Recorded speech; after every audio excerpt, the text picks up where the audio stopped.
It's lesson 23, Science 8, and we're going to do one more activity with collisions. You're going to need your pencil, today's journal slip, your science journal, and the sim link that's posted on your journal slip. Here's another email from Central Command. We've previously figured out that the thruster force was the same strength as in all the other missions, but this pod was affected differently because the pod was more massive than usual. It must have had a heavy load of asteroids. So the force from the thrusters couldn't stop the pod. It only slowed the pod, and it caused the pod to hit the space station. Now there's one last piece of the puzzle to figure out. It says right here in the second paragraph that Central Command knows that the pod is moving in the opposite direction. But is the pod moving faster than the space station, the same speed as the space station, or slower than the space station? We need to figure out how a collision between the pod and the space station affected the velocity of each object to see if a rescue mission is possible. In the previous lesson, you gathered evidence about collisions when you read Crash. Today, we're going to do one more activity. We're going to use the sim to figure out what forces are like in collisions. This activity has two parts.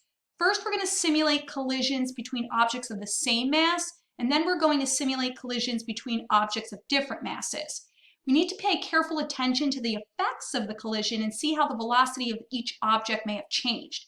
Whatever we learn from the sim can help us understand how the velocity of the pod and the space station may have changed after they made contact.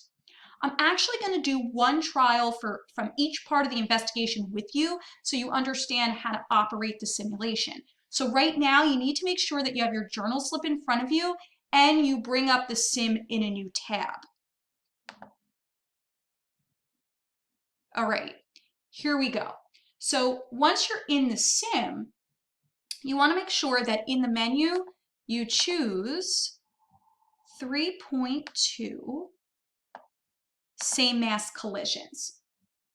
Then you can see that the objects are the same mass because they actually have the same color, so they're both 2 kilograms. Now we need to set the velocity of each object as it says in the data table. And to do that, just click, and we're only going to work with the horizontal velocity because that means movement left to right. Now object A should be 5 centimeters per second to the right, so that's there. And notice that you can change it, so I'm going to set it at 5. And then object B should be at 0 centimeters per second. Again, just work with the horizontal velocity bar. Once you have it set, we're going to run the collision. We're going to look to see how the velocity of each object changes.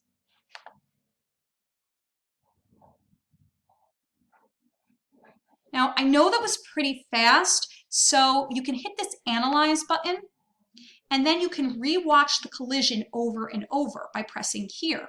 So if I rewatch the collision, I can actually see, you can use this pause button, I can actually see that the moment of impact, there were equal but opposite forces. Each object pushed on the other with 100 newtons of force. And then you can watch it again. And then I actually can see that object A stops moving, but object B starts moving with a certain velocity to the right.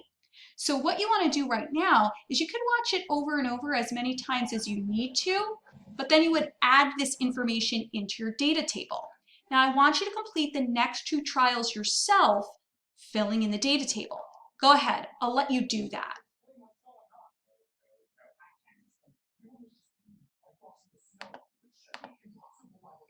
Okay, let's review what we learned in part 1.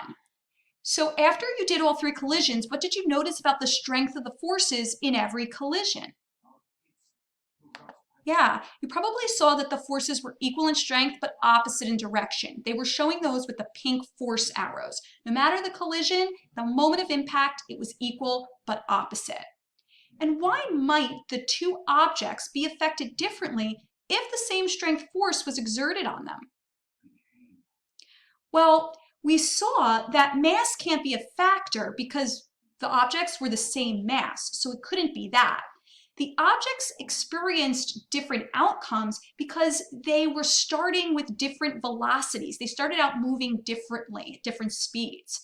And so that's the reason that we saw different outcomes. All right, Let's go back to the sim and let's do part 2 of the investigation.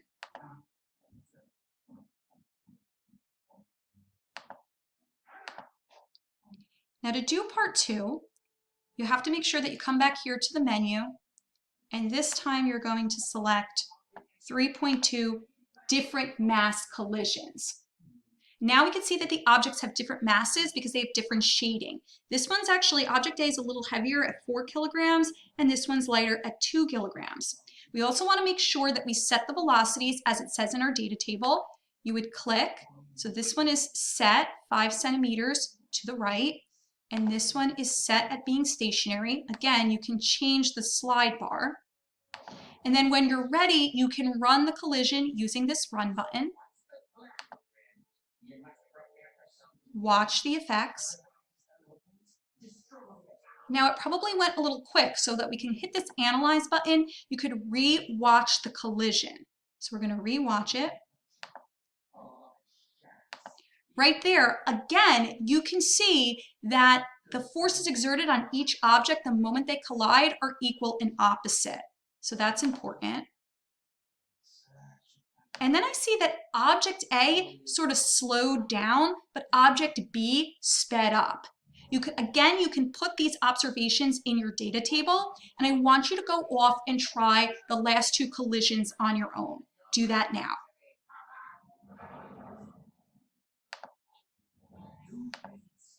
All right, so let's review what we learned in part 2.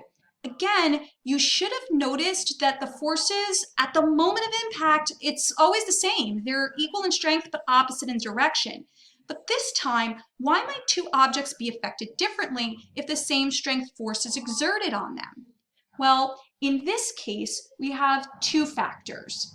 They were different masses and they were moving with different velocities to start. So both of those factors are creating this different outcome for the collisions. Now, let's review what we already know about motion to this, the collision of the pod and the space station. What was the motion of the pod and the space station before the collision?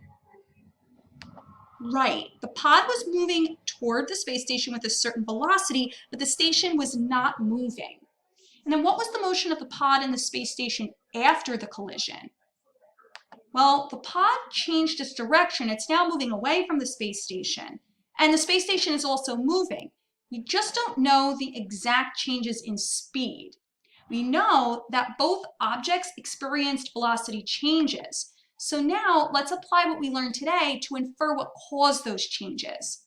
So I want you to think, the moment the pod and the space station made contact, what can you infer about the strength and direction of the forces experienced by both the pod and the station?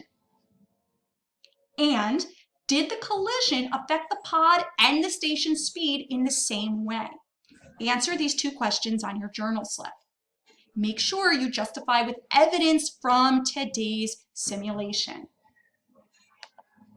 Today, you can submit your journal slip. Until tomorrow, I need you to keep thinking, keep learning, and I think we're going to hear from Central Command one last time.